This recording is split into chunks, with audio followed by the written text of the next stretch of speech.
Sino ba ang gusto ma-destroy? Pero hindi natin alam minsan, tayo, gumagawa tayo, kumikilos tayo, namuhay tayo, para sa sarili natin distraction din. Okay? So sana, tingnan na natin yan. Mag-isip na tayo, mag-evaluate na tayo. Ano ba ang mga ginagawa ko na bilang isang templo, dapat hindi ko na ito gagawin. Kasi sacred itong katawan ko na templo ng banal na Espiritu. Of course, ito ay para sa mga tunay na Kristiyano. Di ba? So ngayon, kung nakikinig ka sa amin and then you are saying that you are a true Christian, true believer, true child of God, so therefore, para ito sa iyo. Huwag mong gamitin ang katawan mo dahil templo yan ng banal na Espiritu. Na siguro magtatanong din ng iba sa atin, kailan ang banal na Espiritu nalalahanan sa isang tao katulad ko? To every person. Siyempre, ang sagot ng Biblia, very clear, paulit-ulit na natin yung sinasabi, ang banal na Espiritu, hindi siya nananahanan kahit sinong tao lang. Ang banal na Espiritu ay nananahanan sa totoong mga Kristiyano na. Ibig sabihin, totoong nakakilala na kay Jesus, totoong gumawa na ng desisyon, kasi yung desisyon mo na tanggapin si Jesus ay commitment yan. Huwag niyong isipin na yung panahon na nag-desisyon kayo na tumanggap kay Kristo, tinanggap niyo sa pananampalataya sa Jesus, ay parang napakababaw lang na desisyon. Commitment mo yun. Lifetime commitment mo yan. Hindi lang sa buhay na ito, but in fact, eternal. ang resulta ng commitment mo na nagtiwala ka kay Jesus at tinanggap mo siya sa buhay mo, eternity. Yung relasyon na nagkaroon kayo nang tinanggap mo si Jesus ay panghabang buhay na yan.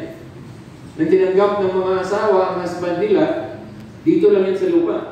Pero nang tinanggap mo si Jesus na tagapagligtas at Panginoon, yan ay panghabang buhay.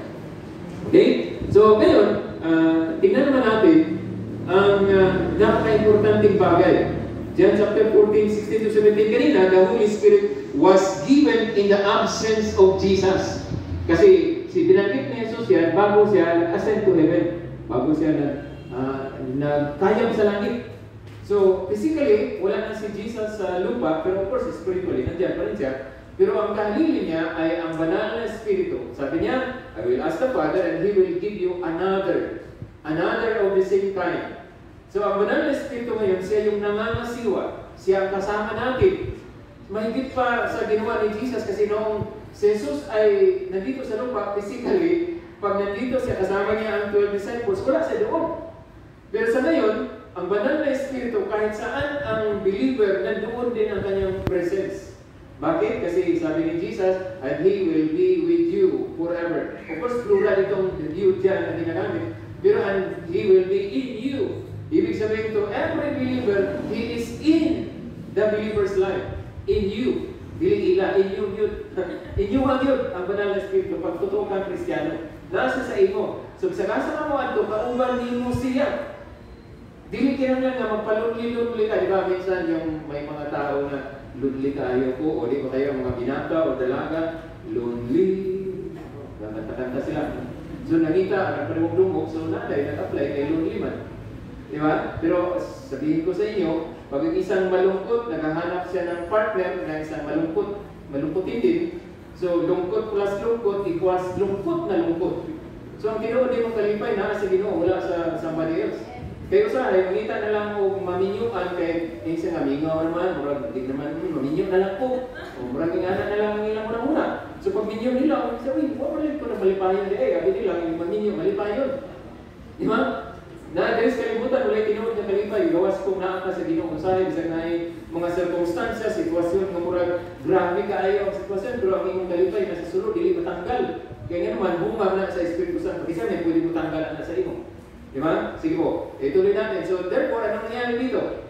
To be with us and be in us so He can empower and encourage us while going through in our journey in this life. Yan ang banal na Espiritu Santo. Now, the word is forever. Mayroon forever sa nakasulat sa verse 16. Ano ang ibig sabihin? A believer is permanently indwelt by the Holy Spirit after we receive Jesus as Lord and Savior by faith. So, ibig sabihin, permanente na ang pagpakiuban o pagpuyog sa Espiritu Santo sa atoa, human nga tinuod na kang nagtuo kang Jesus.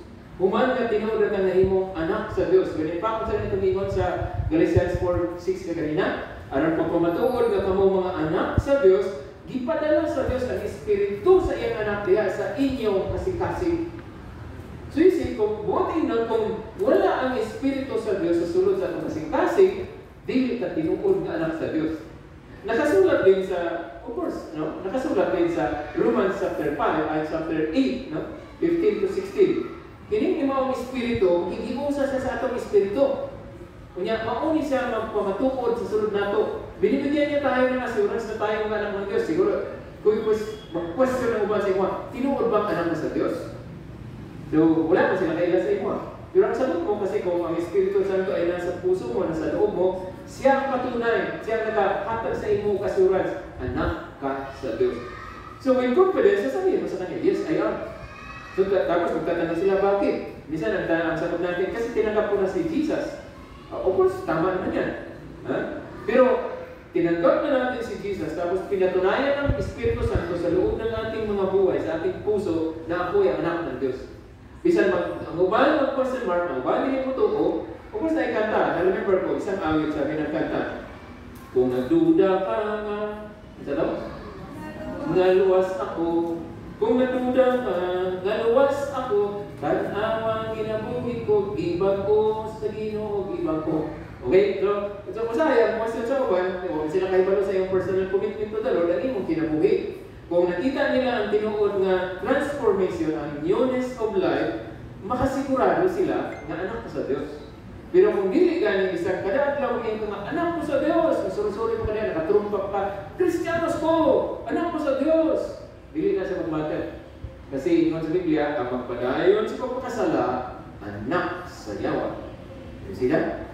Bisan pagkapila pa ka mag-declare na anak sa Diyos niya, makita niya po na sige ka padayon sa pagpapakasala. Hindi ko naman sinasabi na ang believer hindi na talaga magkakasala. Pero iba yung makasalanan at iba din yung nagkasala lang. Di ba? Sige, tuloy natin.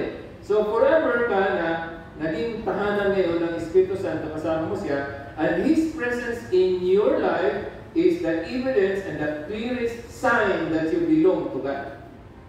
Ang presensya sa Espiritu Santo sa iyong kinabuhi, muna ebidensya clear kaayo nga timailhan nga anak mo sa Diyos.